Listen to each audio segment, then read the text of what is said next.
Hello, and welcome back to the Triforce Tactics Podcast. I'm here this week, and it's episode 44. And today we have a very special guest who is, in my opinion, the king of content in the TFTC. Just pushing out the best, most high-quality stuff. Mr. RamKev, hello. I'm just kidding. What? I'm so confused. We got Gangly on the show. It's a little bit of cough because I am sick. No, not that sick anymore. I'm just like, I have the soju cough effect now after COVID, but I'm getting there health wise. I mean, Gangly today. If you want to say hi real quick, if you don't know who Gangly is, I mean, he's a god. You should know.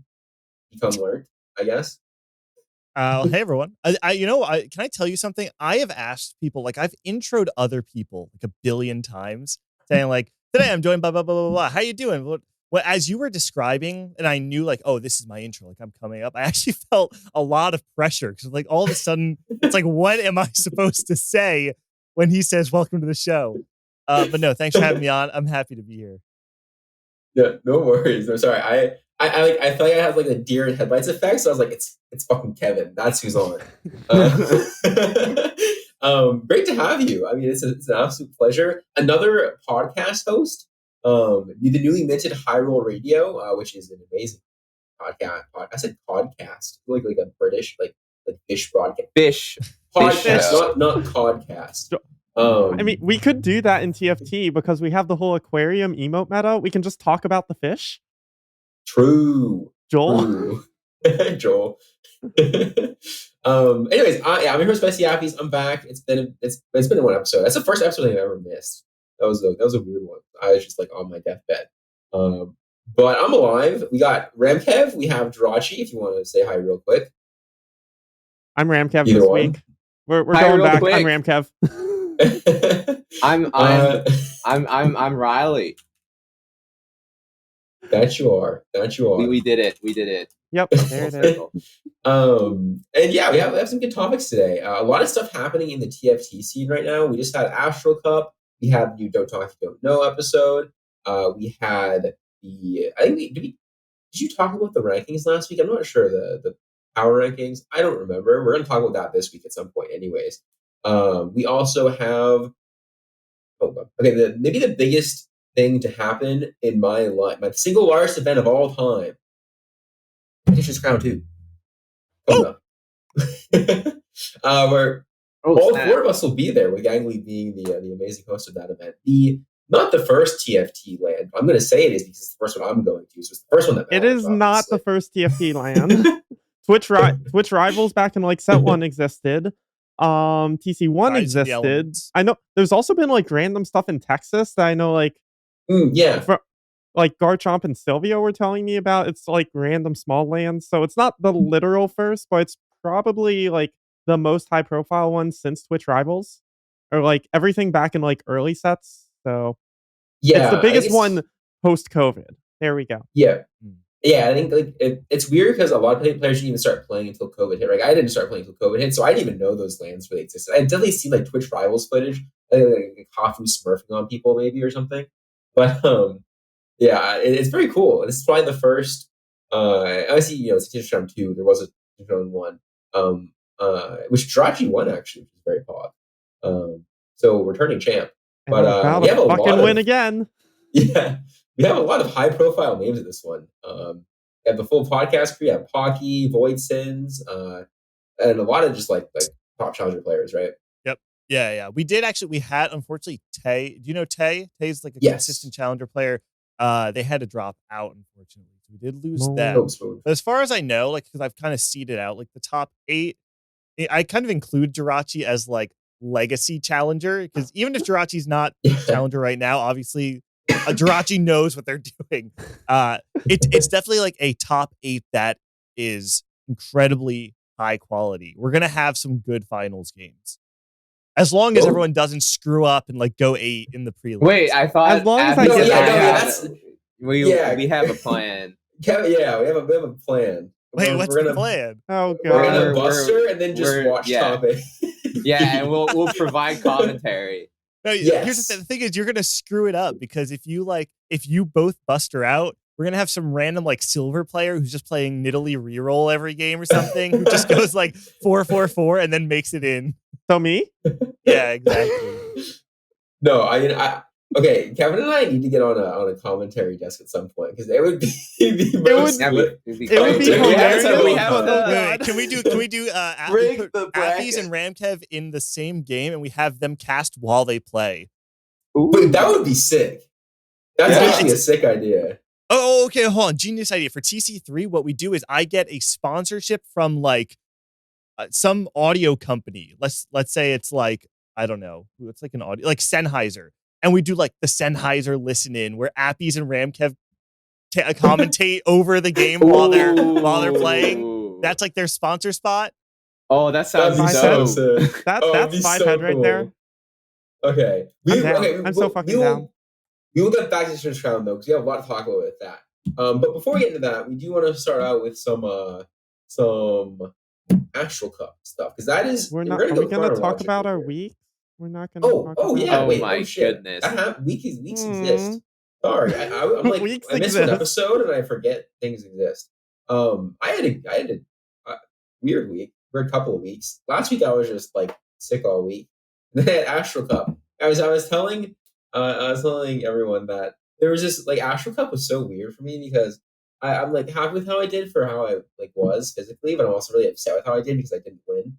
And I fucking there was one point where like day one I'm just like I have like sick man ramblings where I feel like I'm just like feverish and crazy looking, and then my nose just starts bleeding out of nowhere. Like it was actually like out of a fucking cartoon. Like it was insane. But it was fun. I was just like a lot of prep and being sick, and then this week I've been streaming like 12-hour days and playing tournaments. Pretty fun now that I'm starting to feel better again. So I'm just living the life basically. How have you been, Riley? I finally have been playing TFT. I'm slightly stuck in D1 because I keep trolling and limit testing, but we're making we're getting there. I just need to get to Masters and I'm like, we're chilling. We're all good. What the fuck else has been happening? I casted Astral Cup. Yeah, let's go. It was a good time. Casting with Boop again was really fun. Like, oh my god. The rapport, I love Frodan and Bryce, but like they don't have like the personal history with Lemon Kiwi. So like their desk is just like, oh, we're talking about TFT. And then you get Boop on, who has a ton of personal history with Lemon Kiwi or like professional history, and they're really good friends. And then I'm good friends with Boop now. So like we were just shitting on each other on the broadcast. So it was a really good main broadcast. Yeah, and more people have been like saying that they're tuning in because of me, which feels really good. I'm like, I know I'm doing something good here, and I'm doing something right. So it was a lot of fun. Like, getting on. Originally, it was supposed to be Bryce and Dan doing games 1, 3, 5, 7, and then Boop and I were doing 2, 4, 6 on the last day. Like. There was some personal stuff that was happening with the other two. Everything's okay, but we had to swap the rotation. So Boop and I got to cast the final game and get hype about Sox winning, and it was so much fucking fun. So it was a good time. That last game was close too. That last game was so fucking close. Oh my god. I'm glad I got to cast that. So it was a good time. I love casting with Boop. I love TFT Bat Chest. Bat Chest. I said that multiple times on broadcast. Just I love TFT. That's it. That's my analysis. I think a sentiment shared by everyone in this call for sure. How was your week, Kevin? Oh, you had a week. Did you have a week? That's true. I mean, let's see. I played TFT and I did research work. Yeah, the research work was gross. Oh no. I did a lot of it. But yeah, no, I hit this I think on the weekend I hit set 7 enlightenment, I think. It was crazy because I climbed like 600 LP in 3 days. And then I realized that mages were broken, and then they got buffed. And then they got nerfed you were into climbing. the fucking ground. You were climbing with mages, you're saying, before patch? Yes. I was climbing with mages before the patch. I actually I had a long tirade on. I don't know if it can be counted as a tirade.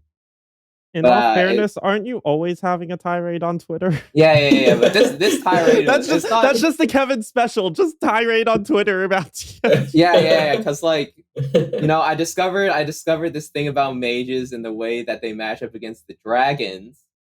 And I was actually, I think I told Appies this like while he was playing a tournament.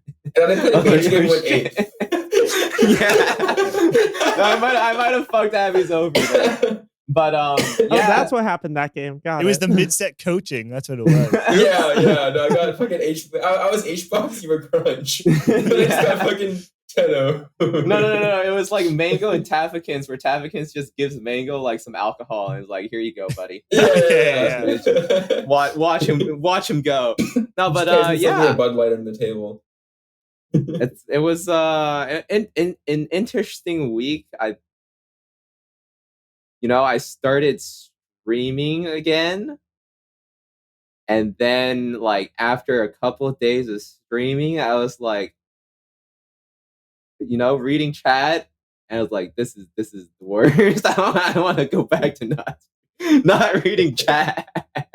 Okay, I feel like chat is progressively.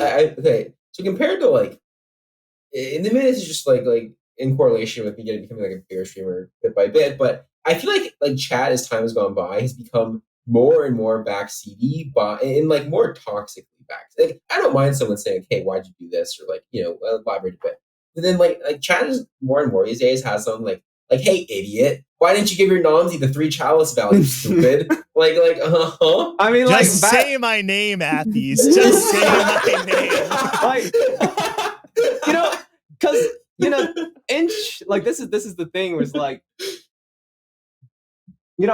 chat is lit when you're just like hanging with the homies, right? Everybody that's there, and you're like, let's just talk about like a bunch of dumb shit. Let's like talk about non-TFT related stuff. And then like there were like one of the first things that I got, because I actually played a mage game on stream. They're like, how do you play mages and not go 8? And like when I read that stuff, it's just like, man, these people just don't know anything. The same with they don't talk, you don't know. Yeah, and I was like, I could go on this huge lecture about like, man, if only people knew. Oh my goodness. And the crazy part is like,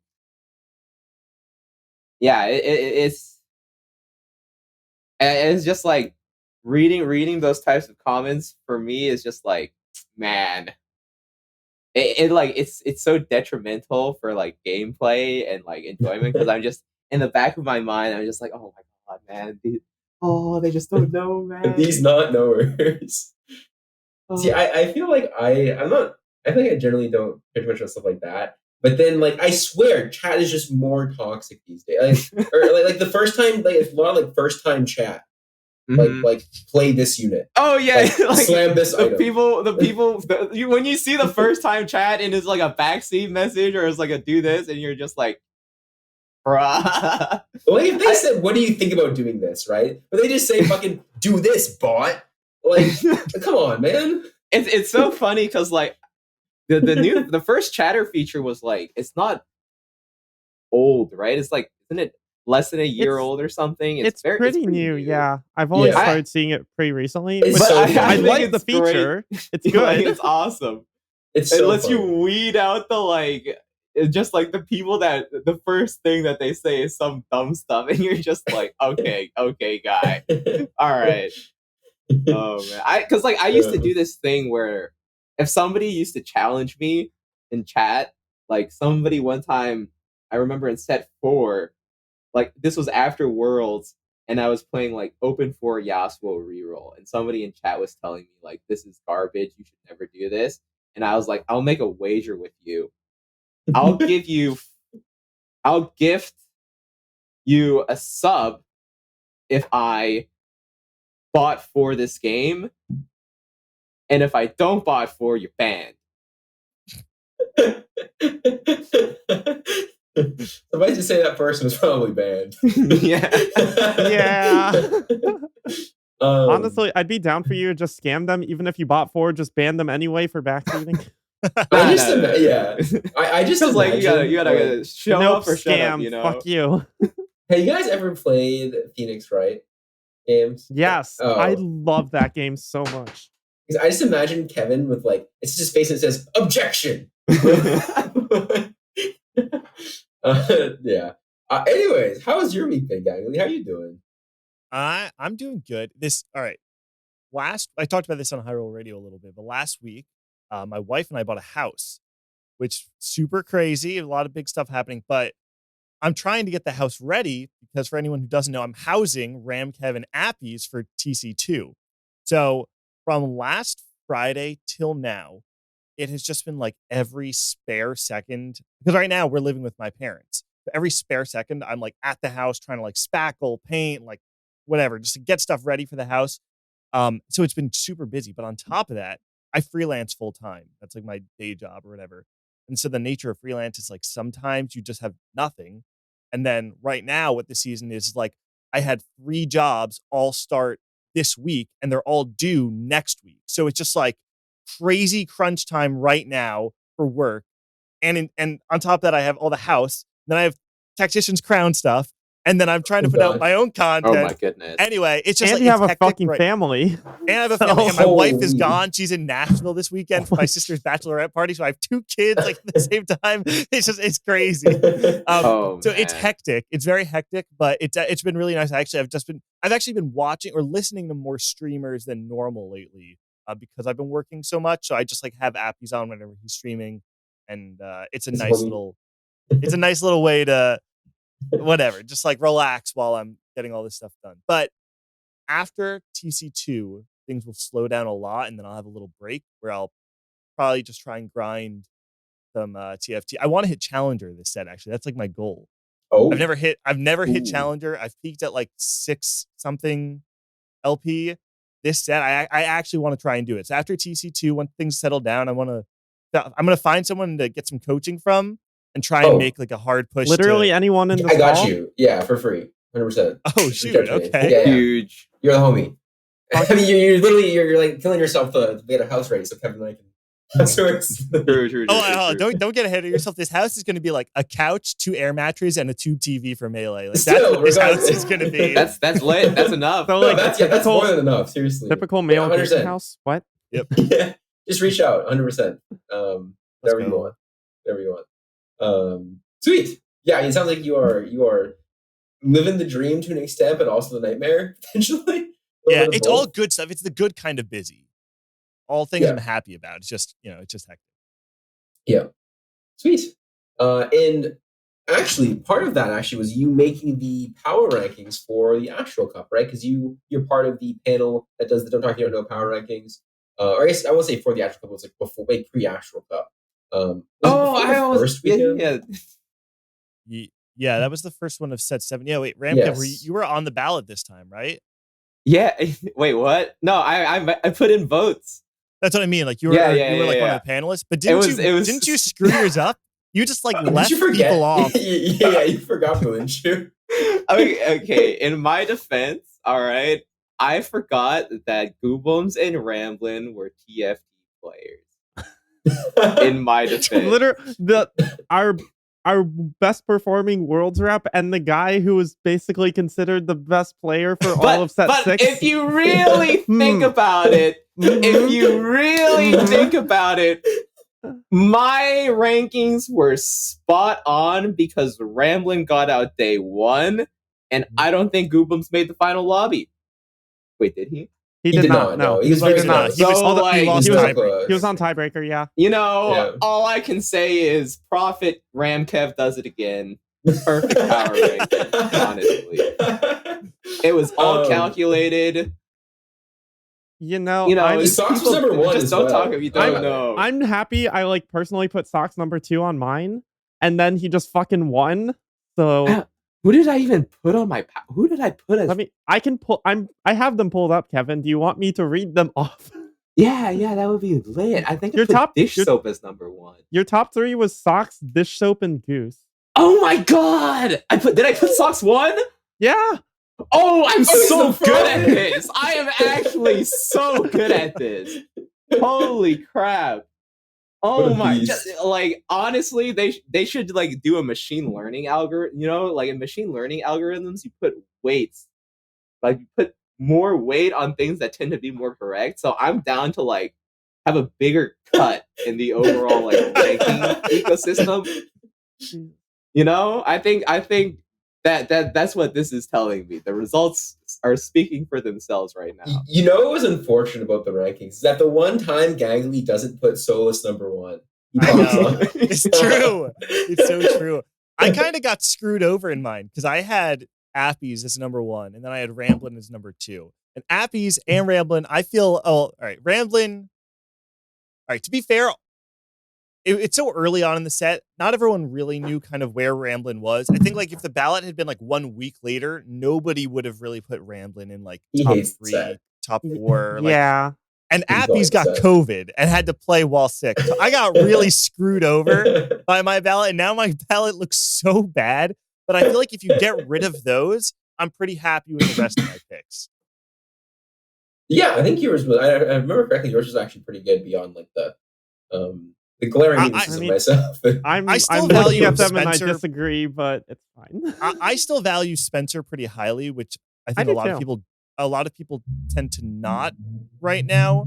I still think that this set, like on a macro level, to me makes sense for like how I see Spencer, who is like more narrow in how he plays, more of a master of the lines. Like people talk about how dragons force people to play within specific lines once you've found a certain setup. So to me, it makes sense. Like, yeah, this is a set that should click for a player like Spencer. And in tournament, when we've seen him succeed, I imagine that if he's on a patch where he's comfortable, he'll just pop off. It didn't really happen for Astral Cup. I don't think that necessarily means that I was wrong. I just think it didn't happen that way this time. We'll have to see like in the future. I think Spencer has also like expressed that he doesn't like the set. So that plays into a lot when he's like a fan of the set, because I feel like he liked set 4 a lot. I have no idea how he felt about set 5, but he was like full tryharding, and then set 6 hit and he was not. I have at Lost Ark and Tourney. Honestly, I have yet to find somebody that has been a fan of set 7. I'm not gonna mince words here. Yeah, that's fair. I think the two. Pocky has actually really liked set 7. Pocky's having a lot of fun this set. I don't know why, but you know what it is? He's my theory. He's my Pocky theory. I think he didn't play TFT a lot in set 6. I think he just misses TFT. And so he's like, oh my God, TFT's such a fun game. And it could be like set 5, base set 5, like, oh my gosh, I love LeBlanc. This shit's fucking sick. Like, oh, I'm gonna play LeBlanc and Rise every game. It's too fun. I know he really likes like that 5 too. So like he's probably in like the camp of people who like the weird sets, kind of like me. Like I wasn't a fan of set 6, even though everyone and their mom loved set 6. So, and I like set 5. Yeah. I will say that I think, I am a firm believer. I mean, Kevin just said he reached set 7 enlightenment. I'm a firm believer that Kevin and Ramble, the 2 players who got upset on first weekend, who were probably the 2 favorites come out of the first weekend, they dislike the set a lot. But if they wanted, they could still just be the best players in the set. I mean, there's no question that like Ramble and Kevin's on the podcast, so it feels a little weird talking about him like that. But yeah, they can both just be the best player in the set if they want to. So I have faith that, for a long time too, myself, I was like the week before, I think if I played in the first weekend of Astral Cup, I would have done terribly. Because if you watched any of my streams leading up to that, I have never been that tilted in my whole fucking life. I think like the game was just Yeah, I mean, oh, what an awful week for TFT. Playing that game. Ooh, everybody gets siphoned. Yeah. Put a siphon on your board. Boom. I have since found places. I've since started to have a lot of fun playing TFT. Right, I went on like 2 humongous streams last like 3 days or whatever. If I didn't enjoy TFT a lot right now, and I do, I'm finding a lot of fun with set 7. I feel like I've reached enlightenment like Kevin, where like It's not even less in like I'm doing well, and more in like I love having 3 chalices and playing Nomsy and then saying for content, baby, and then winning a game somehow that I probably shouldn't have won. I'm finding places to have a lot of fun, which I think is that's key for my play style. So I think actually if I played Astral Cup this weekend instead of last weekend, sick or not, I think I would have done a lot better because I'm actually having a lot of fun right now compared to leading up to the second weekend as well, honestly. So I've been having more fun with TFT recently, but that's also because I learned how to play Varus by watching Clear at Astral Cup. It's so good. Varus. Varus is so good. Oh, I was playing earlier, and of course someone called it brain dead. I was like, "Yep, there it is." Calling reroll brain dead. This is. I mean, to be fair, new. I don't think Varus is a very. I think he's on the lower end of skill cap for reroll, but he's not Katarina level. Here's the thing about any of the Astral rerolls is that the units come to you for free. Yeah. That's the thing about Astral reroll. That's sort of like it. In my opinion, that's kind of what makes it seem a little less skill intensive, because I think for a lot of the standard reroll comps, you kind of have to like know when to roll down and know when to like maximize your opportunity to hit your 3 stars and all of that. And then Varus is like, oh, I press the D key in 5 shops, I get a couple more Varuses, and I'll do that again, and I get Varus 3. It's lit. Gangly, you were at stream today, right? During this Nomsy game where there was one point on level 7 where I was like, I had 3 Namis, and I was like, oh, actually, you know what? I think I want to hit Nami 3 here. And I just hit the D key like 10 times and hit Nami 3. Appies was like 50 gold, and he was like, man, I wish I had Nami 3. And then he's like 25 gold, now he has Nami 3. It was that simple. Yeah.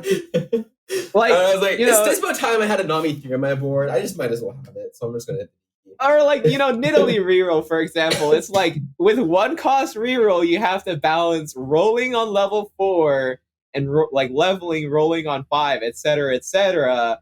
Nidalee reroll is like, I don't have to make a decision here. I'll just donkey roll all of my gold and hit Nidalee 3. When there's a lot of skill, especially with Astral, though, is when you're contested. I had 2 lobbies recently. Really? No, where I really?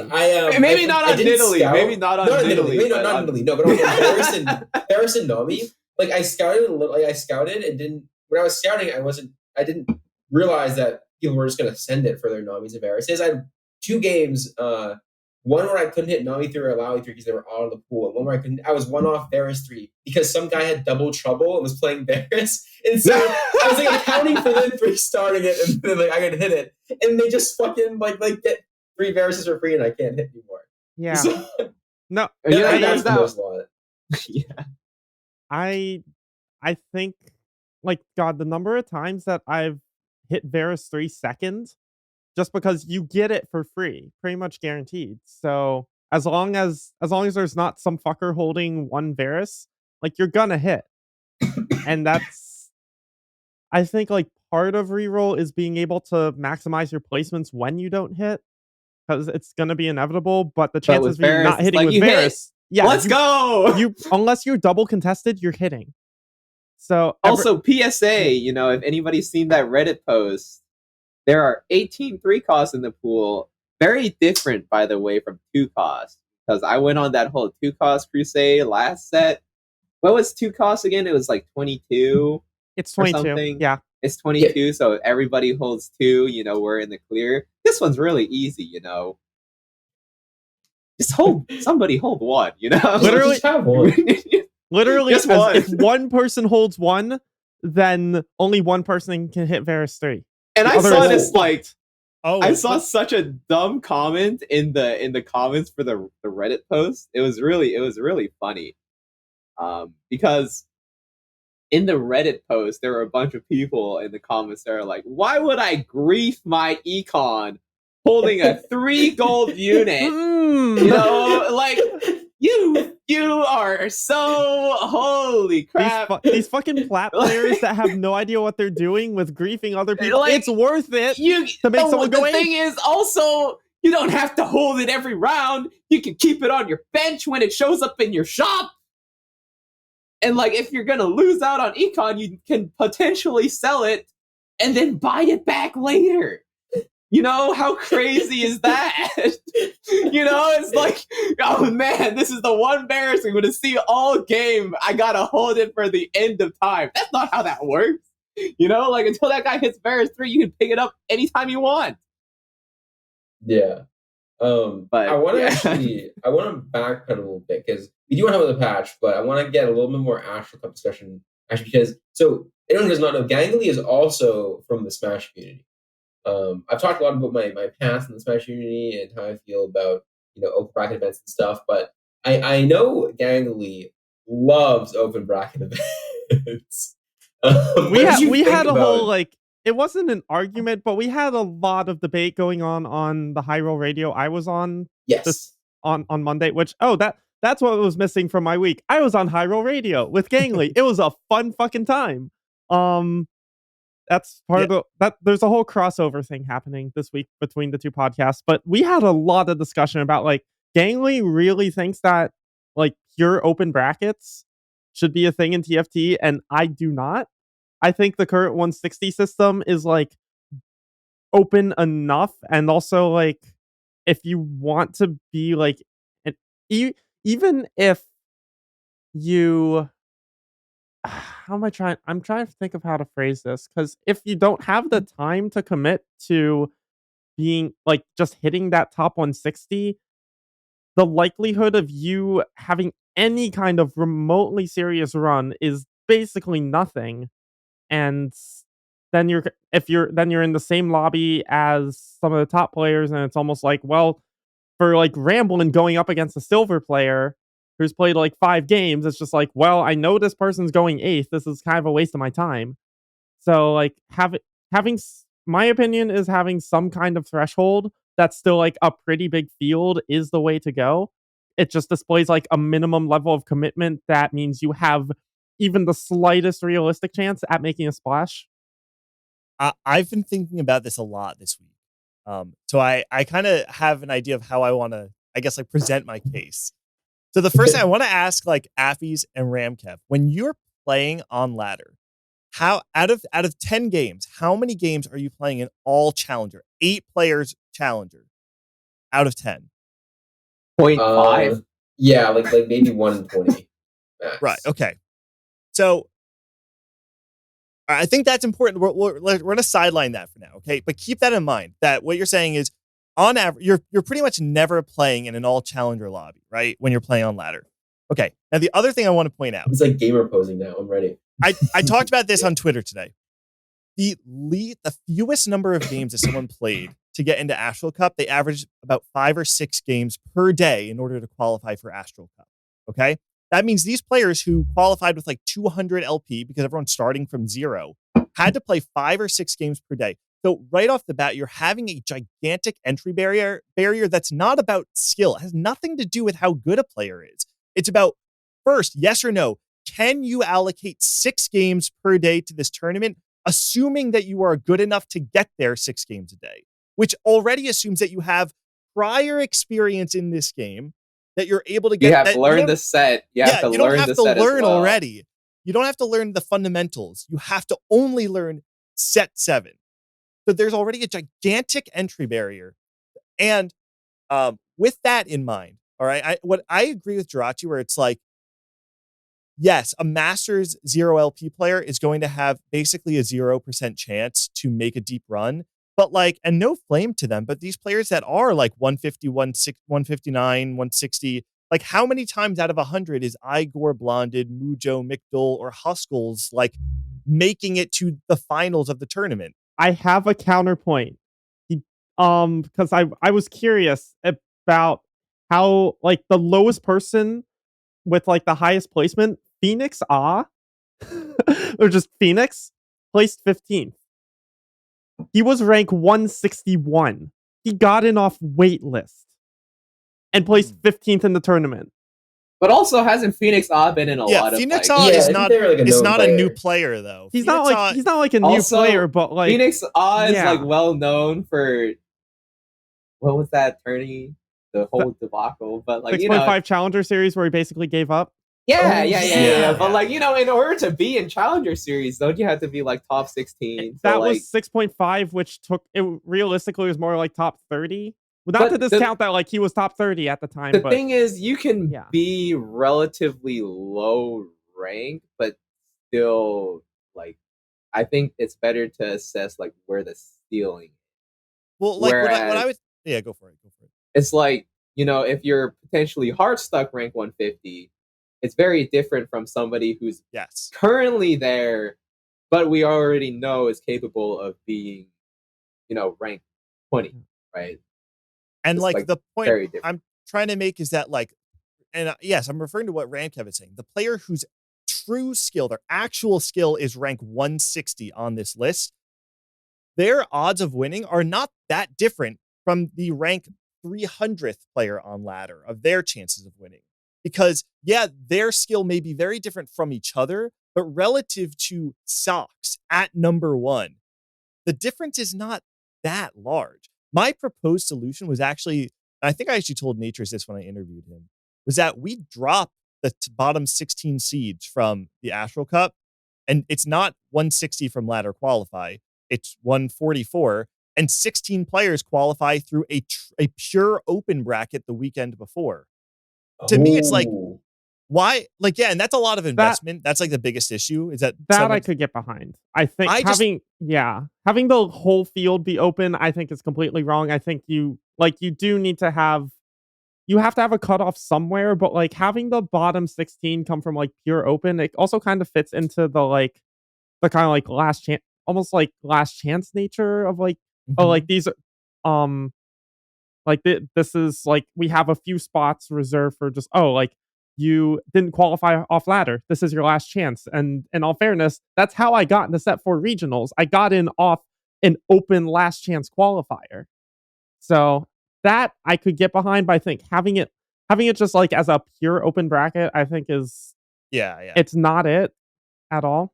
I agree with that. I am definitely more on the in the camp of having clear steps for anybody to make it to regionals, no matter how much of a long shot it is. To me, it's like, even if we did the night before day 1 of the Astral Cup, it's a Thursday night, gigantic bracket where they play 6 games, and maybe it's not 60, maybe it's like 32, like a really wide margin of people where like it kind of fixes the problem of like the margin of error there, where like if it's enough people that would qualify, I actually think that like six games would work as a last chance qualifier to get into day 1, where like, you'll have a handful of random high rollers, but pretty much everyone who is good and playing in this qualifier to get into Astral Cup is going to make it through that last chance qualifier. That's my take. I think what I like about the idea of like what you said, the 16 spots are like, the actual funnel from like a true open bracket. And this is I'm very biased for liking that idea, because I'm again from Smash, and the idea of little Timmy taking a game off Mango, right, is like it's like the dream, right? It's the dream. It's like a 0.001 chance. The thing about also coming from like Smash background is the idea of open brackets is very appealing. And this isn't just about like, we want to just include all the people that we think are capable of winning or whatever. It's like, it's also a matter of community engagement. Yes. And I think that like, if you get a bunch of rando, like in Smash, I'm pretty sure like 90%, this might be an exaggeration, but there are more people going 0-2 in bracket, which means that they don't win a single set than like the rest of the field, right? They're just straight up cut. Like they don't win a single game. But like the thing about having those open brackets is that, a lot of the times, like if I were to go to a major, I could be that random Jimmy that gets my ass handed to me by like Mango. Like I went to Pound, for example, and I wasn't seeded. Well, actually, I was kind of, But like I've I got to play against like Drug Fox. I got to play against Reno, who are like pretty well known melee players. And like I think that's sort of the draw there is that you know, if you decide to go to one of these events, you know, you're not going there to win. You're not even going there to like think like, oh yeah, I'm just gonna take a set off of these guys. It's gonna be crazy. I'm gonna pull off the craziest upset. Because like, you know, in Melee it's like if you're not grinding 24/7, you're not beating. You know, and it's somewhat similar in TFT, although there is like a somewhat more of an RNG element to it. But I think the same idea applies. But the good part about having like potentially having open brackets is that, you know, you give people this hope that, hey, maybe I get to end up in a lobby with my favorite streamer, K3 Soju. And, you know, I'll go tune into his stream and I'll be in that game and it'll be lit. You know, he'll be coughing. I'll be playing. What else can you ask for? You know, and I think that's part of the draw in these like open bracket situations. I think that like regardless of whether or not you're trying to get the best players in the lobbies, like getting these events, and if you can somehow get top players to be interested in those events, can be, or not just can be, but they would be very good in terms of getting people engaged, right? Getting people watching these events, getting people to enter these events, and potentially like getting more people in tourney. Yeah, I think the other cool thing is that, I mean, you know, there's no Smash player, you know, whether it be Mango, MK Leo, or Little Timmy that hasn't gone 0-2 before, right? Everyone's gone 0-2 before. But, you know, the people who become top players are people who go 0-2 and they say, oh, like, they use it, and I don't like that. I want to get better, right? They use it as drive. And I think, like, an open bracket would do a lot for fostering, like, more people who eventually become top players in the TFT scene. Right now it just feels like, you know, all you do, you get top 160 on ladder, and then, you know, maybe you feel, you know, you're like, you invested a lot of time in TFT already, right? You've already invested a lot of time to get to that. You've already made the conscious decision. Yes. I'm going to be challenger in this game. Yes, I'm going to be good at this game. I'm going to put a lot of time and get good at this game. You know, little Timmy, who maybe is you know, a Diamond 4 and is like entering this open bracket tournament, maybe they have not decided to invest time in TFT yet, right? They've gotten that far, they've played casually, and then they get this little taste of getting shit on by Sox, right? Or like, you know, of someone else. And they're like, holy shit, like that guy's good. Like that guy is good at this game. And then like, I want to be that good at this game. And then that's how they fought, you know, then they get to the top 144 and skip the open bracket. Next time, you know, they're GM. After that, they're challenger. After that, they're Sox 2.0, right? I like that narrative a lot.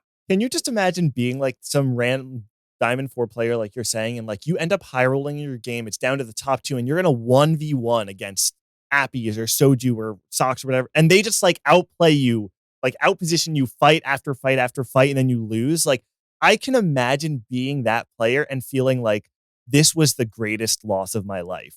Like I got to actually just be outskilled, outclassed by my favorite player. Like just imagine like the passion that actually brings out in a new player. And last thought, because I could like ramble on this, but like I promise I'll shut up after this. I love the idea that when you enter a tournament, you start at 0.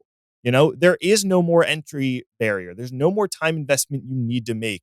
Once you're in that tournament, everybody starts from the same spot. You're all starting from the ground up. You're all playing on even ground. Like I love that.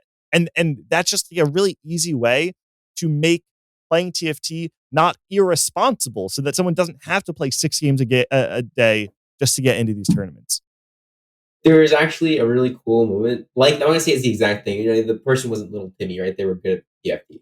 But in the Max Ketchum tournament, there was a Siphon 3. It was me versus one other person who had a Siphon 3, and I outpositioned them like 3 rounds in a row. Killed their Siphon 3 rounds in a row. And won the game, right? It was so like that's kind of thing, right? Where like, you know, now it's like that. Like, imagine your Little Timmy having that happen. You're like, holy shit, I want to do that next time. Like, I want to understand the game at that level next time. None of the person was Little Timmy. Obviously, they were very good at TFT. The person that happened to, but yeah, I love that narrative. I think it's so cool to have like the ability to get into it from nothing and then decide to commit after you've gotten a taste, right? Because like TFT, competitive TFT in particular, like you don't know you like tournaments until you play in a tournament. You don't play in a tournament until you've committed so much time in a TFT, where if you don't like a tournament, you're like, oh shit, I just wasted so much time, right? Because you have to commit hundreds and hundreds of hours into the game to get to any tournament. Any like big NA tournament or anything. So, yeah, I very much feel like the non-Smash player in the room, because y'all are talking about little Timmy, and I don't want to say more because I want to get destroyed for this, but I'm just like, I don't care about little little Timmy becomes Socks though, right? Little Timmy becomes Socks. Is little Tim okay? Socks was never little Timmy. Socks was little Timmy at some point. Was he? Okay, and like maybe not. Oh wait, you know who little Timmy was? You know who actually is little Timmy? He's on this podcast. It's Appies. Appies was legitimately. I was little Timmy. Appies was like entered the Dawnbringer Cup and the Nightbringer Cup and like no flame, but like bombed out of both of them. That was terrible. Like, pretty like horribly. And then literally next set is considered one of the best players in North America. But he also qualified for Dawn and Nightbringer Cup. Is the thing. Otter Bear is little Timmy. Otter Bear his ass at regionals and should have gone 32nd. And then you know who the actual little Timmy at regionals was? Lightsy. And he went like 8. I would say don't worry, I'm little Timmy. Boom. Well, I don't think that's the thing. I think the thing is in the current I call little Timmy. Like little Timmys are not in the tournaments right now, right? I'm not little Timmy in a tournament. Otter Bear's not little Timmy in a tournament. Lightsy's not little Timmy in a tournament. I was a little Timmy in set 3 when I got my first lobby with Scar, and I said, holy shit, I made it. And I was like, I want to beat Scara. And then I outplaced him, I was like, holy shit, I fucking love TFT. I'm going to become the best player in the world. And then, from that was my little Timmy moment. But like, that's much harder to find on ladder than it is on, in some open bracket event, in my opinion. I started like in part of the field. I was so fucking bad for a lot of TFT's lifespan. I've been bad for much longer than I've been good. So... yeah, I know. I personally think that it is important to care about little Timmy, because little Timmy one day becomes Big Timmy, and then Big Timmy shits on everyone. And it's cool. Go Big Timmy. And also, little Timmy can contribute to viewership and prize pools. Like Big Timmy little Timmy watches tournaments. Big Timmy plays in tournaments. Little Timmy watches tournaments. Yeah, little Timmy watches tournaments. Yeah. And even just like for the narrative discussion, I guarantee you, if you ask like a random person to name 8 players from Set 4 regionals, Otter Bear is actually one of those players, because people will always remember Otter Bear. Regardless of how you feel about Otter Bear being there, it's memorable. As one of the people who like helps set the narratives and talks about storylines, I don't care about that narrative. I think it's a lost opportunity. Well, I really do. I think I know I'm very much the odd one out here, and like don't feel like defending my view too much. But the idea of having an underdog story is like always, I think, very riveting. Just recently. My thing with underdog stories in TFT though is that and this isn't this. I mean, it's evident with like how I view Otter Bear's run, but a lot of the time, underdog runs will just get chalked up to high rolling. And a lot of the time, it is because of high rolling, and it undermines the underdog story. So, yeah, but the thing is, TFT is a game of chance, right? So it's a game. My opinion has always been it's a game of chance, and that should create variance within the high echelons of it, but allowing the variance to allow a Diamond 4 to high roll their way into top 16 of Astral Cup. Bryce talking about Zyku at Worlds. Yup. High rolling got someone to second at Worlds. I don't think that kind of underdog narrative very much gets undermined by that degree of high rolling. And to this day, we talk about Zyku like he's a high roller, not that he's an underdog who got second at Worlds. But we talk about Zyku. And it is not in a good way. But also, Zyku was a top player. It's not like he was Grandmaster. He was Grandmaster when he qualified through regionals as well. Apparently, yeah, and because people have talked about the format for EU regionals, that set being really bad. Okay. So it's not. Yeah, it's not like he was a top 5 player who high rolled. He was a true underdog who then high rolled and just perpetuated the underdog high rolling narrative. We can talk about whether being having an underdog story in giving TFT a chance is good or not, but I think the little Timmy thing is more of an up and comer narrative than an underdog narrative, right? It's not like little Timmy gets shit on and then he gets good enough progressively where he is not the underdog. He is, he becomes good enough to compete, and that's the story that's literally you, Appies. Like that. That kind. Yeah, to an extent, yeah. And I think that kind of story. I think that kind of story is different from like the little Timmy high rolling their way to a good tournament placement. It's like there is a clear established pattern over multiple tournaments of someone getting better.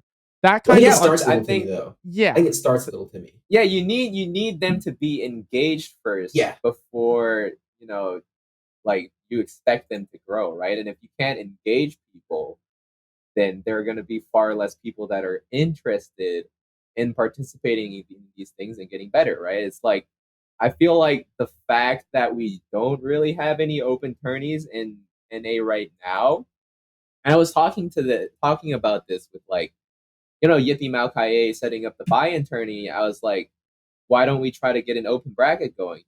Because I think that, we have a severe lack of those. Like, we don't have any open brackets, like just NA-wide open brackets currently, right? And the problem with that is, unless you're top 160 or somewhere close to top 160, you don't feel like there's a chance for you to participate.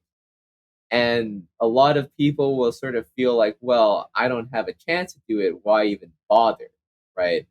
Well, is that not where like the ladder grinding and like getting better to the point where you can hit the tourneys kicks in? If I'm currently Diamond 4 and I've been in Diamond 4 for like a decent amount, and I haven't experienced playing against top challenger players, then like I don't think it's reasonable to just expect them to all of a sudden be like, all right, it's time for me to hit challenger, right? I think it's less reasonable than there needs to be a spark, right? There needs to be a spark, and a lot of the time open bracket tournaments will become that spark. I think that there are open bracket tournaments. It's just all grassroots stuff, right? Which it's all grassroots, but like nothing like out there, but no big. Yeah, it's not like you're gonna draw in like a lot of the big names from those, because they're all playing in these invitational tourneys, right? Dawnbringer, Nightbringer, Astral. Those are all sort of tourneys that you have to qualify on, and if you're not playing in those, most of the top players are going to be playing in maybe a select few other tourneys, but most of them are not going to be participating in like a grassroots open bracket, right? Yep. And because there's nothing like that, most people that want to like participate in these other open bracket tournaments are not going to get the experience of playing against like somebody that they would regularly watch on Twitch, right? Whereas if you did have that, even if it's not something that directly qualifies you to regionals, if there was just some like big event, right, where you can get all of the really big TFT players to participate and you can get an open bracket and you can get that going, even if it's just, for monetary purposes, but also for fun, then like, I feel like it would be pretty big for the community to have that kind of thing. But yeah, that's just sort of like, from my perspective at least, because I think that, at least my experience, not particularly with TFT per se, but more so with Smash at least, is like, I wanted to play Smash because, I got my butt handed to me by Drug Fox in a tourney, or like, I also got super lucky in the sense that like I was in a community where I was able to play against like another top player, and I was shown how badly they whooped my ass, and I was like, holy crap, I gotta practice more, I gotta play this game more, or else this person's gonna keep on like beating my ass over and over and over again. But until you have that, you're sort of like, it's sort of like the big fish in a small pond, type of deal, right? You don't really know how big the other fish can get. And if you don't have a way of leaving the small pond, it's like, I'm the best Nidalee one trick in D4. Right. I can beat the brakes off of all of my pals in these normal lobbies. Boom. Get wrecked, nerd. I have like a jumping off point, but Appies, I don't know if you wanted to like move on to a different topic. Oh no, feel free. We can just well, like one of the things that like that Kevin is making me think about is the fact that like in TFT, because everything's online, we're not like regional, right? Like Maine and New Hampshire and New Jersey, we don't have our own power rankings of TFT players. And something that I think kind of bridges the gap is these like smaller regional LANs, like what we're doing with TC2, where it's kind of cool where we have silver, gold, plat players playing at these events. Like actually at TC1 Jirachy, you might remember this. There was like a random, I think like gold player or something who like rerolled mutants one game and almost took a game off a challenger player. Like they ended up playing like, they got like second or third or something like that. But like these high roll moments at like a regional level are actually really cool. Yeah. I actually agree. I think on like for anything outside of like the Riot circuit, like we should go crazy. I think that's where like we can find the spark. And as TFT like starts to get offline a little more, I feel like the TFT will always be online based just because like that's where it got big and that's what players are used to now. But as we start moving into more offline stuff, like that's a really cool opportunity for players to like get their feet wet and play against people like me and RamKev and Appies and all the people who are coming into TC2. And I know like at least one person at TC1 was expressing like how cool it was to be playing against me. Yeah, for sure. Which it always says something when I'm the biggest name at something because I have like 1.4K Twitter followers and not a stream. But like being that biggest name and knowing like people are having a good experience out of like playing against me, I think it's like that's really cool, especially in person where you get to like see my face and talk to me and like watch me play. And then once we go to TC2, like watch these two play. Like when do you get to watch someone who got third at Worlds play in person?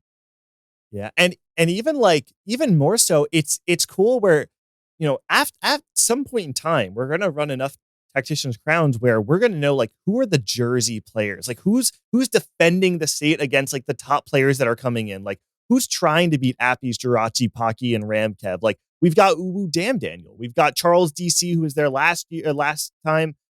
Tay, like there are a lot of really good local players where it actually kind of makes sense for like there's a world where we have like a New Jersey power rankings in TFT, which so I think we're very far away from that. But like, how cool would that be? Would I make those as a Philly person?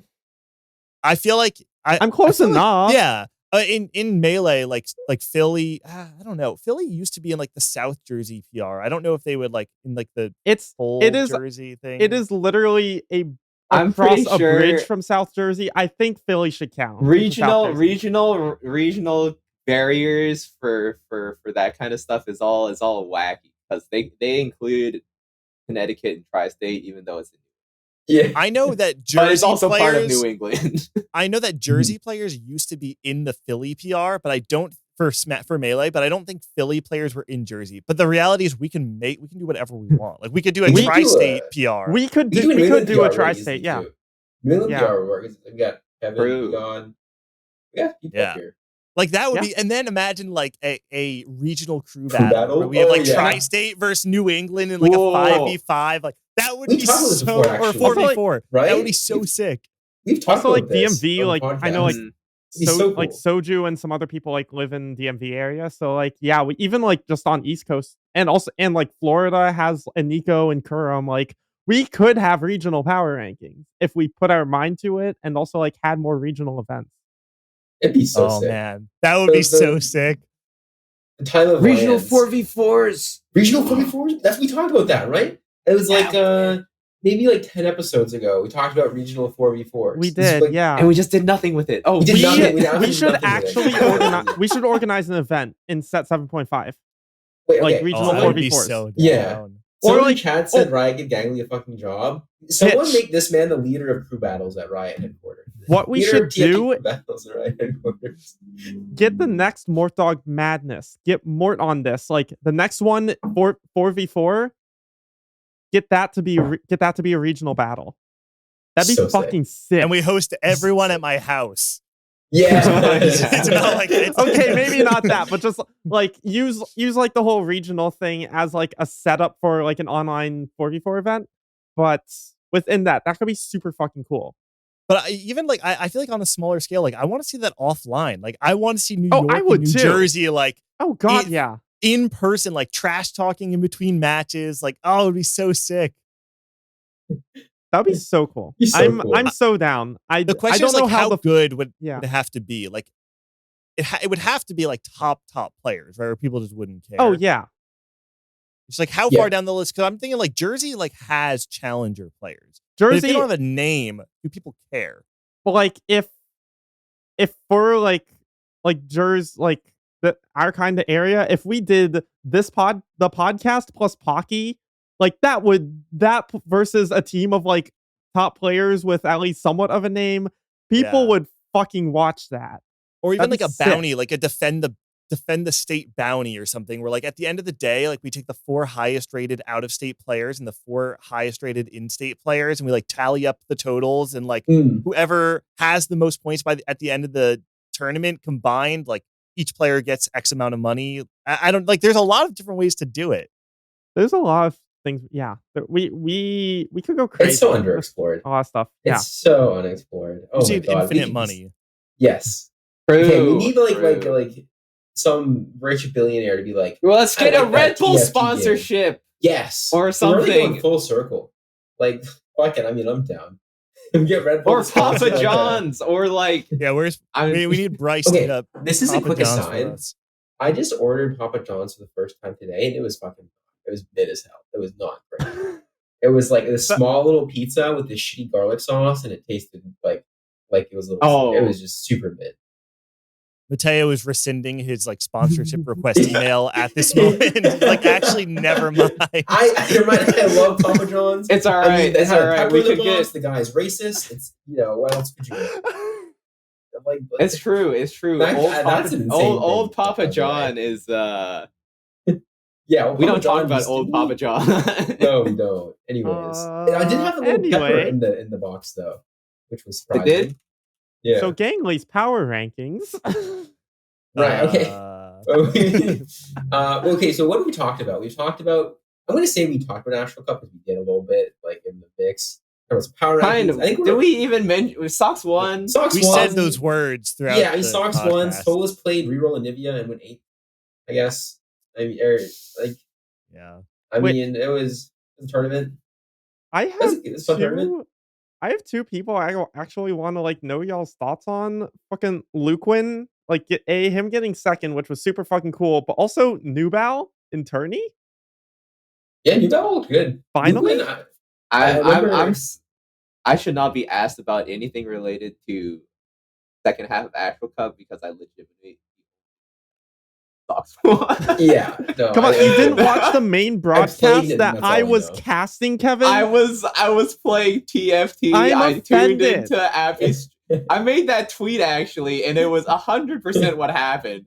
I tuned into Appie's stream. Appies was watching main broadcast. It was Setsuko. He was playing Siphon. Siphon 1v9. Is that what he said? Rage was found was Orn. Yes, and he won that one. And I was like, there's a Melee tournament going on right now. I'm going to switch streams and play TFT. I think that was actually something Dan kind of commented on that in between day 3 and day 4 when we were talking like this. I think he said this like in Soju's Discord, so I'm fine talking about this, even though like we kind of talked about internally. He was not at all fucking impressed with the level of play on day 3. Like, and I was not either. There were so many mistakes that like there's so much that I could like, okay, I'm aware. I am the caster. I am not currently as good as these people, but it is still my job to analyze this shit. And my analysis is there is no level of explaining these guys could do to explain away them playing that, like, some of those rounds so fucking badly. There was some egregious shit going on day 3. A lot of it got better on day 4. Day 3 was not it. There was some good stuff. There was definitely a lot of bad stuff. In perspective, I got through day 3 like with a fever and a nosebleed. So if that doesn't tell you, no. But no, I mean, day 4 definitely felt a lot harder than day 3. Yeah, I don't know. I low key on Kevin's point watching the Melee tournament, I was super exhausted by like the 5th game on day 3 or day 4, so I was like ready to be done anyways. But being able to like the fact that getting out not for the last few days and I could watch Ultimate at Double Down made me a lot happier. Proto Banham. Yeah, Proto Banham fucking Leo. What the hell? What was that? You didn't use the last 2 games to watch me cast Appies? Come on. I watched it. I had it on the side. I had the sound on the main broadcast, and I had the tournament. I had Double Down on the left side. Okay, fair. Fine. Yeah, fine. Yeah. That's how I know someone's played Anivia 3 for some reason, and then died. Man, Anivia 3 is so bad. It's so bad. How did you all feel about the new format? I liked it until it was 32-8. I think 32-8 feels really bad, but I think the rest of the 32-8 does feel a little bit strange. I don't know how they would fix it though. Yeah, I think how Nature's explained it is that like it's not the issue isn't like the format itself. It's just like how the optics of 32-8, right? The perception of that, it's the same. It's still I completely agree. You're competing for qualifier points.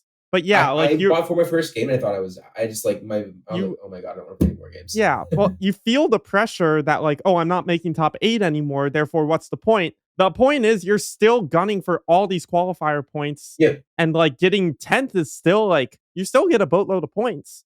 I mean, getting 10th at Astral Cup is like getting 3rd in your final day's lobby at Dawn Cup. Yeah, pretty much that. Like it's just perception. Like exactly. It feels much worse because it feels like you bought forward your final day of Dawn Cup, but in fact you actually top forward. You placed 3rd. It's just the way it feels because of where the cutoff is.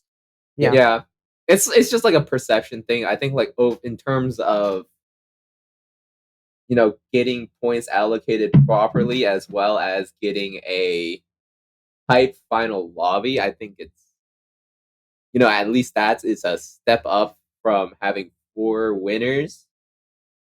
Yeah, us having Socks as the final winner felt so fucking good. Yeah, I personally love it.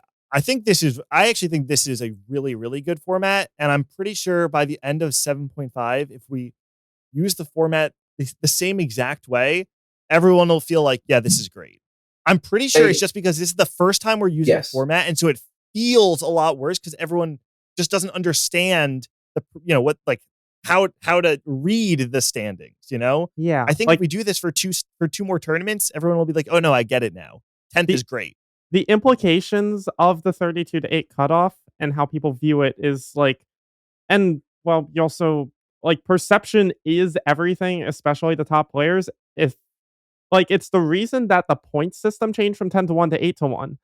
10-1 wasn't making it was making very small differences end of the day, but the perception that it could matter a lot and how it could affect players going for 1st or 8th automatically just to like get those bonus points. It was that perception that meant that Giant Slayer just had to change over to 8-1.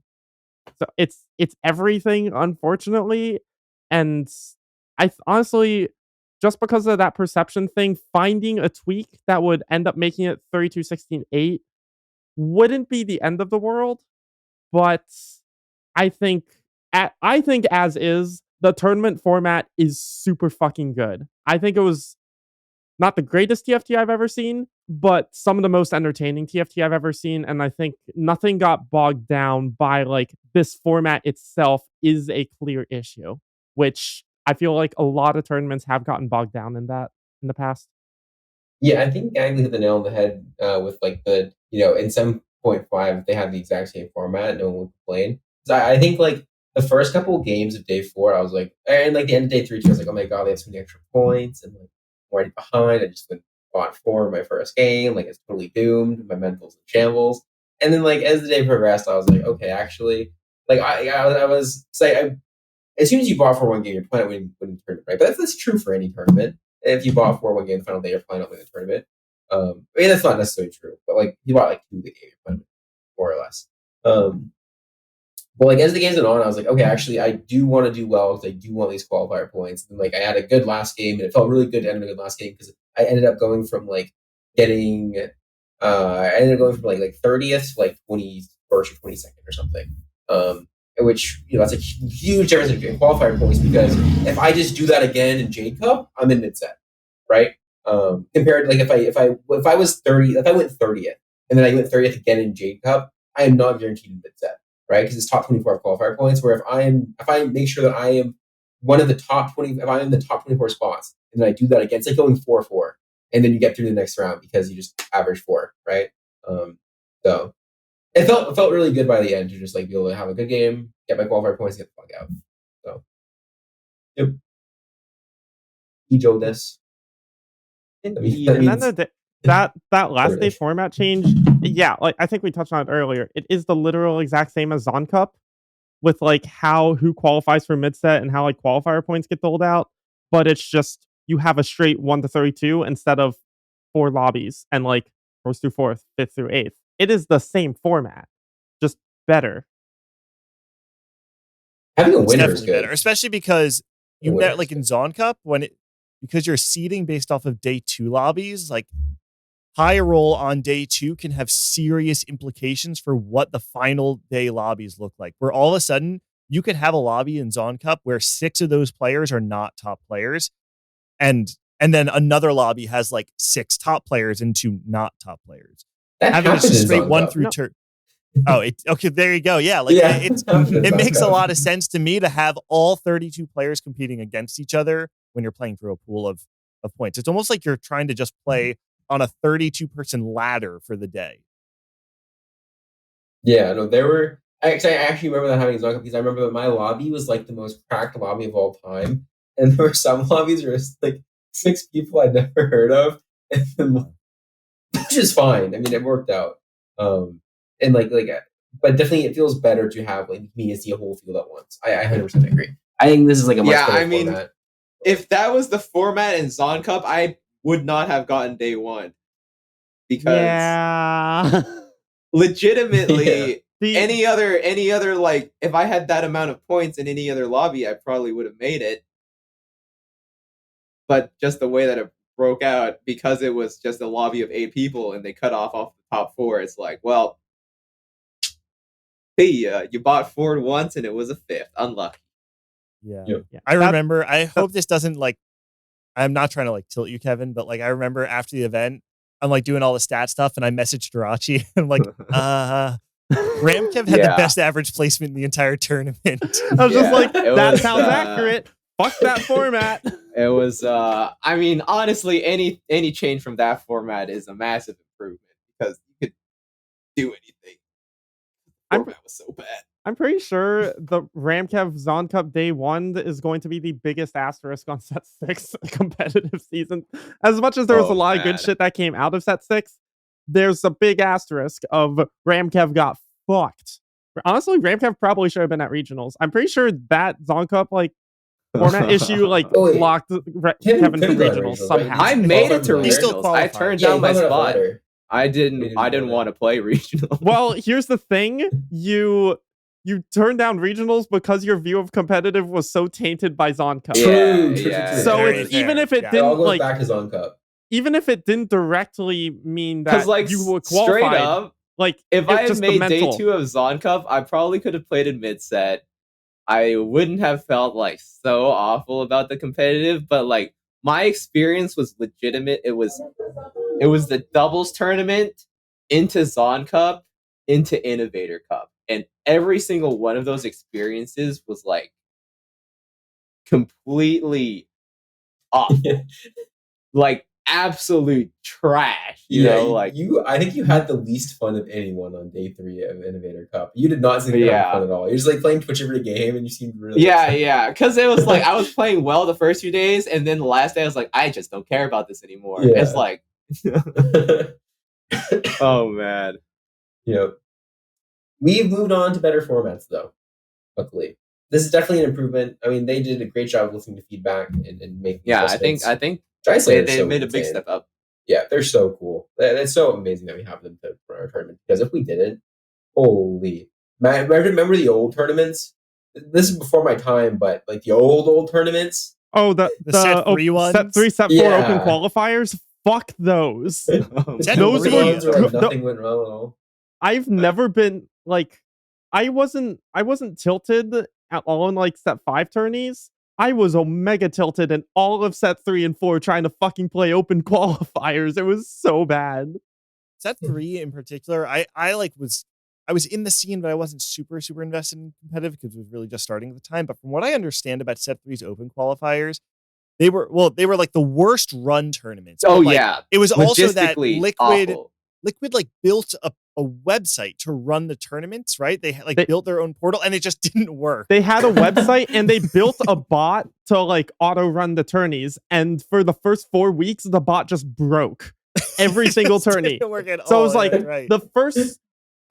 there was a week where it was like seeding. It was seeding wrong. So it wasn't doing like the semi snake. It was putting like top 8, then 9 to 16. Oh, it was putting all the top players against each other and all the shitters against each other. It's the Swiss thing, right?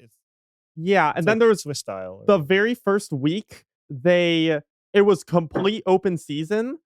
It was just literal first come, first serve. There were like 5 challenger players in the field. Oh yeah, I remember that. Yeah. Wait, was that and that Simple Plan won the first? I think it was Simple Plan. Ever, right? And then there was another week that like the bot broke so hard that like in the middle of day 1 they announced that that's the spot of whoever won that tournament would not count. They would not go to the like final thing that qualified you to regional. All the records of that stuff is just completely erased. It's also just gone. It's the Dark Ages, right? It was it only lives on through like the accounts of people, of survivors. Like it's literally like tales telling their kids horror stories before bed, like make them. Right. Yeah, even like the results of all those open qualifiers in set 4 are gone because like the website is gone. I've tried finding folklore. The website. It is. That website does not exist anymore. Were there 2? There was like one ran by C9, right? And one by TL, or no? That was set 4. Or that was set 4. There was one ran by C9. There was one run by the TFT Discord, which my take on that was it was so much better run than TL's, but the format, they had a different format that was like it wasn't over 3 days. It was 1 day of tourney, and then like you signed up for one of 3 days, and it was just 1 day, like 6 games. Which that format was garbage. It was so fucking hot garbage. I was like, okay, we got a good TO. Can we have a good fucking format, please? Was that to qualify for regionals or qualify for the that was for a qualifier? That was to qualify for a qualifier. I almost got in on one of those, actually. I was pretty close. I was like top 16 or something. Really? Or no, maybe like top 20. I was in socks. No, who was it? I was in someone's lobby that was like notable in the second to last game to get in, and then I went 8th. I know Kurum played in those, had to play in one or 2 of those open qualifiers because he wasn't like high enough on ladder. I think Kurum. I think for a region, I think Kurum was like right below me because I got in at like 23rd or 22nd. Oh yeah, Kurum was like on the fucking bubble for a hot second there, but he got in. Also, never forget. On the last chance qualifier when this fucking broke boy Darrell dude who was fucking Diamond 4. Okay, so this was a whole thing. This guy was like D4 and was like on the track to finals. I like opened someone's stream and just made a comment on my stream of like, wait, this guy's like getting backseated in tournaments. Oh, I remember that. And people think that I went to TL and like told them about this and was like, hey, this is not okay. I made a comment on stream. I never talked to TL. I literally never talked to the TOs about this. Someone else did. Huh? He got kicked out. They got booted. He got kicked out of the tourney. Remember, there was a whole Reddit thing about it. There was a whole Reddit thing, and there were people coming after me. I'm just like, I just said something on stream, and then there were people like coming after like bigger streamers for like, oh, they're reading their chats, and then there were so many people that were like, if you think streamers are getting help from their chats. Yeah, I remember that. Yeah, I remember that. It's the same people. It's the same people that backseat in Twitch chat and think they're right. They think that they're better than. Yeah, they're like, I'm actually. Yeah, you may have played 700 games of TFT a set, but I've played 60, and I know this better than you. Yeah, I know this thing I do better than you do. It's the people that think their Twitch chat contributions are actual contributions. They're like, oh, the streamer's getting help. Like, no, they are not. If they're reading chat, they're fucked. Is someone going to make a Reddit thread because I told Appies to put Namzi next to all of his chalices? Am I next? Is there a target on my back? Canceled for backseating me? It was okay. I was gonna say it was not. This is why I call you the content king, by the way, because it was not correct for TFT, but it was correct for content. Put Namzi in the chalices. Gangley really knows best. You can backseat my content whenever you want because you do know that. You know what people want to see. But you guys see me in TFT too. Why not? I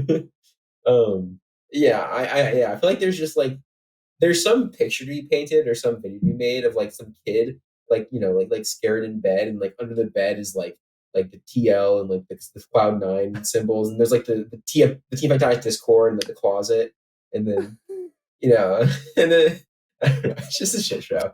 Otter Bear is like poking his head out from the hallway. Dude, my other favorite story of fucking Last Chance is going into the last game, I had it locked up already. I could have gone 8th in that last game and still won the tournament. I was like, you know what? I'm playing Fortune, but like I'm still gonna fucking try. And then I got first that last game, and me getting first over, I don't even remember the person's name, but the person I sent second, I think was 1 point below Otter Bear for 4th.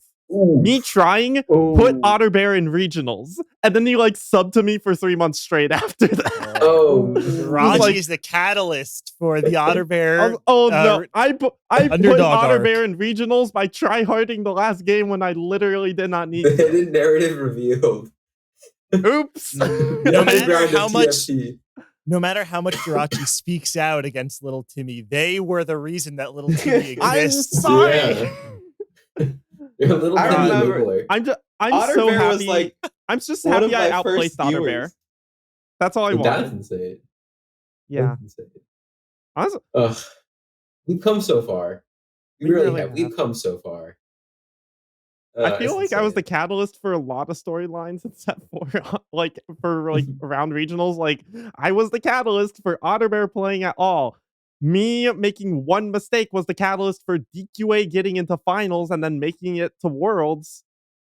Like it's like the person pulling the string behind. I'm the person pulling the strings, and now I'm really the person pulling the strings because I'm casting.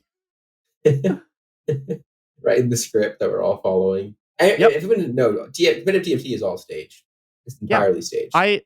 It's wrestling. It's Mort Dog, and we have a whole team under him. It's the casters basically. We're all writing the scripts, and then we report into Mort Dog, and then he approves the scripts, and then they go out, and then it just happens. Yep. Mm-hmm. Indeed. I'm so glad we've come so far. There's a fucking LAN coming up. We went from those tournaments to a LAN. Like what? True. Yeah. The last one went pretty smoothly. I'm hoping this one goes. Well, actually, the only thing that did not run smooth was actually the broadcast last time. It was like a huge mess. So this time we just like outsourced it. We don't want to deal with it. Hopefully, it should be smooth. Fingers crossed.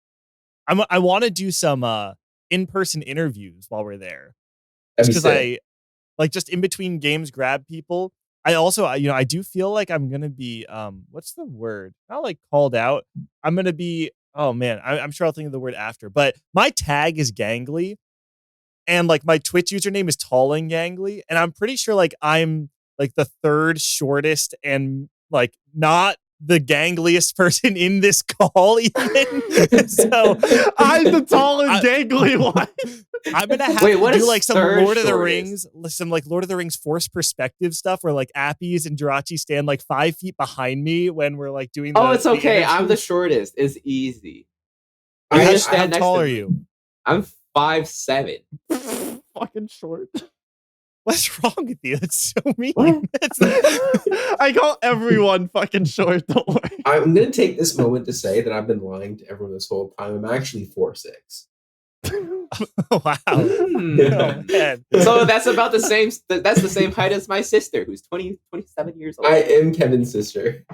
Wait, I I had this realization watching Appies like a couple months ago, and I think I said it in chat. It's kind of a weird thing to say. I'm going to say it anyway, though. So Appies, his camera is like fisheye, kind of, right? So when we're looking at Appies' face, it's technically slightly narrower than what we're used to because his face is wider in the camera.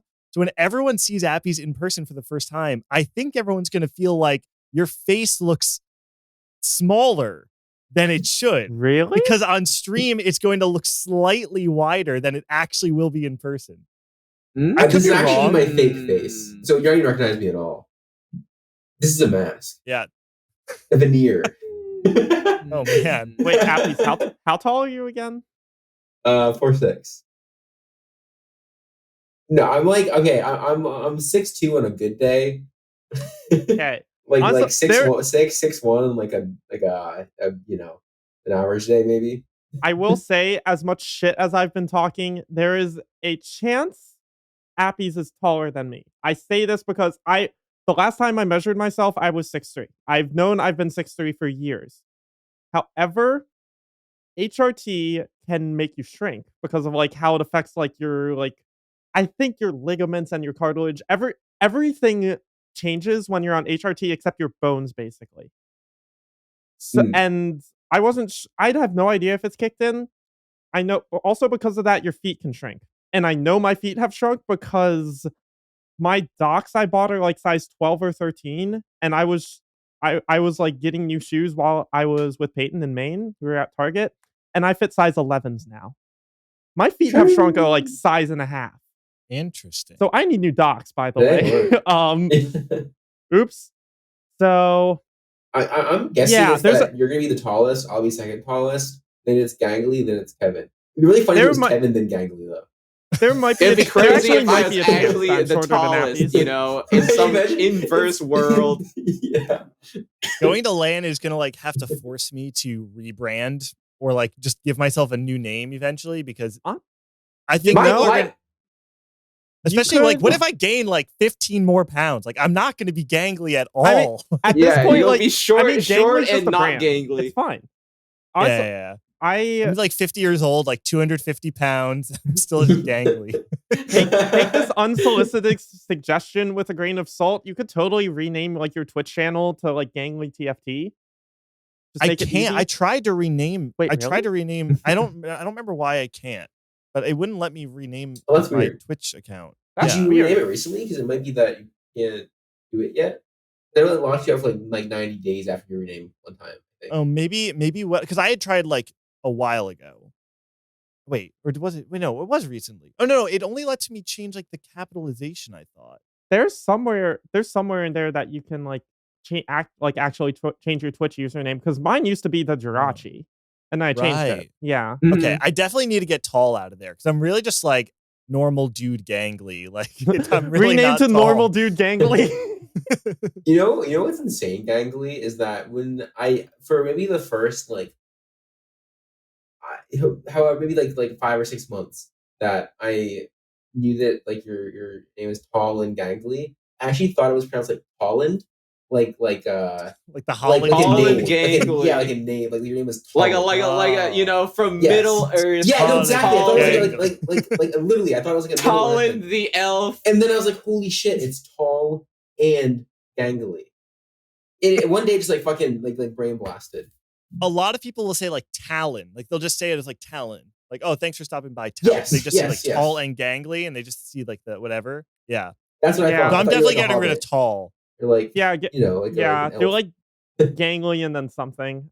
So wait, I'm curious. Do any of you three? So you know how like on the beginning of my YouTube videos, there's like that voice line, like that tall, gangly. It's such a good voice line. Do any of you know what that's from? I have no clue. I think nobody would ever be able to guess what it's from. It's so random.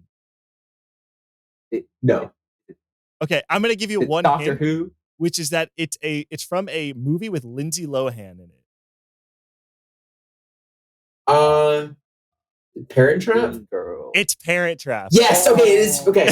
Yes, it's Parent Trap. It's the grandfather. It's Lindsay Lohan's grandfather when she like sees him for the first time after whatever. Oh, right. He's like, is that my granddaughter? That tall gangly thing? That's right. That's it. I have never seen Parent Trap. So I have no idea. I watched that I watched it so many times. Yeah, me too. It's such a good movie. Yeah, there's like an old version of it, which I didn't realize for the longest time. I didn't know about it. Yeah. Parent Trap was one of those movies where like I feel like everyone as a kid had, especially like our generation, had like those movies that you just owned the DVD of. And so it's just like what you watched a billion times. Everyone has or not a DVD. I hate tapes. You know, you had it on VCR. I had like the Pokemon movie. Oh, let's go. I had that and Parent Trap, I think. Yeah, and so I watched the first Pokemon movie, Pokemon 2000, Parent Trap. I'm trying to remember what else. There were like mine was the Witches. Oh, you had the Witches movie? No, I didn't have the Witches movie. Oh. I accidentally stole it from my friends and moved. Mine. What about Inspector Gadget? Oh yeah! Oh my gosh! Yeah. Inspector Gadget. I've never seen any of this shit. Wait, what did you watch, Jirachy? What was like your childhood movie? Animal Planet. Animal Planet. Animal Planet and cooking shows. I'm not joking. Wow. Huh. Interesting. Very interesting. I had a sheltered ass childhood. You know a lot about like, gorillas and lions. I don't anymore is the thing. I know a decent amount about cooking now. I also watched, Pokemon at some point. Duh, my name is literally fucking Jirachy. Yeah. Anyone ever watch like a bunch of the? I watched so much Boomerang when I was a kid. Boomerang was the thing I'd watch. I was up really early in the morning, and I was like kind of I didn't want to be up, and I was like kind of thing. So it got to a point after like enough years where I watched, if I like saw like the Boomerang intro, I get sick to my stomach because it reminded me of like being up in the morning, like or being sick and at home during the day or something. Yeah, I would literally I'd get sick if I saw the Boomerang intro. Fucking Grape Ape and like whatever the Kung Fu Dog. I don't know what his name was. Is that there was like Boomerang? Was that like Top Cat or like the what was the racing show? Wacky Races, I think was the name, something like that. There was a lot. It was like a Mario Kart kind of show. Yeah, there were so many bad shows on there. Not bad, it's just like Pink Panther was on there sometimes. I just remember watching a lot of Grape Ape and being like, "What the fuck is happening right now? Like, what is going on?" We do have, so if anyone in chat has any questions, we are opening up to questions here as we're starting to wrap up. We do have, as we start to wrap up, we do have one thing we want to touch on. We're not going to get too in depth with it, but it's kind of like, as TFT is moving towards LAN events and, people are going to start meeting in person and the scene's going to kind of start evolving. It's very important to keep in mind, especially with something that came up recently, because there was, you're not going to get into any names or anything, or what's who right or wrong, whatever. But there has been a case of sexual assault brought up in the TFT community. So it is very important, I think, to just touch on this. I mean, I think as time goes on and we get closer and closer to having more and more LAN events, it's going to be a really important topic to really get into. But it is sad and disgusting as it is. It is a truth in the gaming community as a whole, that at LAN events and just like if you look at Smash, you look at even like Hearthstone, like there's so many cases of sexual assault and all this stuff just comes flying out. and it's basically what we're trying to say is just be nice to people. Like be nice, be considerate, be respectful. Take care of each other. Yes. Especially, I'll say as the non-man in the room, especially like if you're a man, make sure you're taking care of the people at these events who are not men, because like women and non-binary people and trans people are going to be way more susceptible to getting sexually assaulted. So like if you see anything sus, fucking jump in and take care of your friends, because this shit has been wrecking the Smash community, and I don't think any of us in this call are down for it to wreck the TFT community. So like keep an eye out, take care of your friends, jump in if you need to. Yeah, and I think another big thing is don't dogpile people on Twitter or anything. Twitter's like the big cesspool where like it comes out. And it's just everyone jumps on someone and like goes back just and use forth. Twitter to complain about TFT. Yeah, that's what let people work Respond out to their personal personal say, things. Hey, Mort, you did a great job on this patch. Or send him a message and ask him if he can give you that Valorant gun button. Right, I don't know. I think it's hilarious. That is all we what kind you of really need to ask on, Mort for is for a Moldiver cutscene. That's what we really need. I need a Chi-Chi cutscene so fucking RamKev can come back to Chi-Chi. Oh, I'm so down for a Jinx cutscene. No. Just imagine Moldiver like digging up a grave and just like chuck someone in there. That would be kind of cool. Jinx gonna like fucking use fish bones to blow somebody up. Imagine so like the Chi-Chi boing, she like boings in the air and then like the tail turns into a fucking sword and then she stabs through something. This is my fever dream. There's start asking Mort every day for a Mario Little Legend. Oh god. Until he delivers. This is an aside. I already know what my next tattoo is. I want to get hard hitter Chi-Chi and I think it's arcade Chi-Chi, the pink one I use right now. I want to get them like doing the tail boing and like some background behind it on my leg. I think it's gonna be fucking sick. That's it. Do we know if, just like random question, is George Washington's likeness public domain? George Washington. I don't know who would ever have the rights to George Washington's likeness. George Washington. I'd assume that it's public, but like like what if they just like fucking? It has to be right. Like legends. I think any type of copyright. It's the worst time possible because America sucks. Yeah. Okay. Any type of copyright outside of like after that Disney thing like would only last probably 50 years max, and he's like old. Wait, is when does Mickey Mouse ever go into public domain? Do we get Mickey Mouse? It's supposed to happen in 2023. Oh, really? But to jump on that.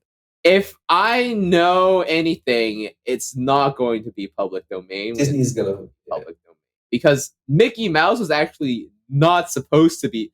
Mickey Mouse is already supposed to be public domain, but Disney pulled some strings. Mickey Mouse. If anybody wants to learn something about fair use and copyright, go down that rabbit hole, especially with the Bebe milk thing. Yeah, I was about to say that's Bebe. True. The other rabbit hole. Make a Bebe Little Legend and Milk Little Legend. But if you go level 5 on 2-2, the Bebe Little Legend like has a voice line. But if the Bebe Little Legend beats Milk Little Legend, Bebe can be like, I'm gonna sue you. No, the Bebe Little Legend puts Milk in jail. Yeah, it's a cutscene, but it's just him putting Milk in jail, like behind bars. And the opposite is like Milk breaking out of jail and like drop. And there's a Bryce Little Legend breaking Milk out of jail. Yeah. Wait, I'm so down to make somebody get on this. Pro player Little Legend. One day that would be okay. Oh, if you win Worlds, they make a Little Legend. Yeah. Yes. Oh man. And it's all just every single set is one new Chinese player. It's just a new Chinese player every time. Hey, we have a EU Little Legend, a Korean Little Legend, 2 Chinese, and then diversity. China for the rest of time. Boom. I like the idea of 8LJ Walking's Little Legends cutscene being like just this little penguin or something walking through 8 lanes of traffic and just like punching someone in the face. They saw someone with a spatula. Yeah. I remember when Doa first told me about, he was like translating the Korean players' names before we officially found out like what the translation would be. And he was like, oh yeah, this person's name roughly translates to jaywalking across 8 lanes of traffic. Like that's what it translates. Why did my brain literally just connect that? Yeah. How did I literally? I've been hearing 8 lanes jaywalking since like set 4, and I just connect that. My brain is dumb. That's why he's talking about jaywalking across 8. Okay, got it. Yeah, I was thinking of changing my tag to JMook because it's not used by anyone. JMook, yeah, definitely not. Yeah, and I'll change my tag to Mango. And I'll change mine to RamKev. With no 0, I'll just make it an O. Like JMook and Mango put them to a TFT LAN. Anyways, on that note, that is going to do it from us. Thank you so much, Gangly, for being on. It has been an absolute pleasure. I cannot wait to meet you at TC2 next weekend. Can't confirm Gangly is fun to hang around. Woo. Yeah, it is crazy. Jirachy is like the only person I've ever met like in person that I like talk to consistently. Isn't like your first comment was on how tall I was? Yeah, it was. It definitely was. It always is. Thank you so much, Riley and Kevin, as always, for being great co-hosts. Thank you, Mateo, for being a great producer. We also have some shout outs for patrons. That's what you call it.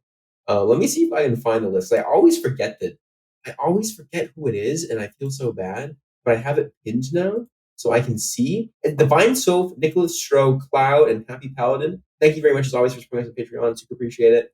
And thank you everyone who watched and listened, or what other form of communication is there? Someone who had a cup with a string tied to it and was in one window, and another person was relaying the podcast to them from a window from another house with a string in between both cups. Great, you're the GOAT, both of those people. Yeah, thank you. Any shout outs, by the way, Gangly, before we get on? I mean, I guess shout out to everyone who watches Hyrule Radio. Shout out to you all for letting me on. This is actually like a dream come true, because I've listened to pretty much every episode of the podcast. If I've missed any, it's just because I haven't like commuted anywhere and haven't had a good time to listen. But thank you all for letting me come on. Shout out to everyone who's been talking about TacticiansCrown. This is like my baby, and so I'm really happy to see like just the level of support that we have for the event. So yeah, thanks to everyone. It's gonna be a sick event. We will catch you live next weekend for the first ever and maybe only ever we'll see. I don't know if we gotta do it again. I'm sure we'll all be at an event again. We'll do it again. We'll go to like TwitchCon or something. Yeah, we can do. There are more tournaments. It'll be a live episode of Triforce Tactics, so look forward to that. And until then, bye bye. Especially you, person with the cup. Peace. Bye. Have a good night. What cup? The one listening to the cups and the windows. The friends.